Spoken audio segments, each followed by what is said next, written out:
الحمدللہ رب العالمین والصلاۃ والسلام علی سید الانبیاء والمرسلین۔ میاں بیوی میں اگر ناراضگی ہو جائے تو ان کی آپس میں صلح کروانے کے لیے ایک بہت ہی زبردست عمل میں آپ کے سامنے آج پیش کروں گا۔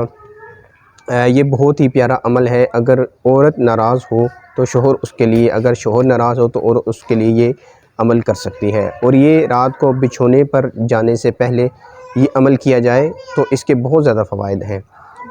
عمل میں آپ کے سامنے پیش کرتا ہوں، عمل کو آپ سنیے، اس کو ہو سکے تو اپنے پاس لکھ لیجئے۔ عمل ہے یا مانع یا معطی، یا مانع یا معطی، یا مانع یا معطی۔ اول و آخر تین بار درود شریف کے ساتھ یہ آپ اس عمل کو جاری کریں۔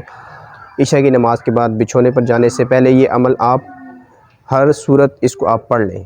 اگر آپ واقعی آپ اس معاملے میں سیریس ہیں کہ آپ صلح کرنا چاہتے ہیں اور اگلا بندہ صلح نہیں کر رہا، تو یہ عمل آپ اس کے لیے کر سکتے ہیں۔ اللہ تعالیٰ سے دعا ہے جو کچھ سنا اس کو سمجھ کر عمل کرنے کی توفیق عطا فرمائے۔ السلام علیکم ورحمۃ اللہ وبرکاتہ۔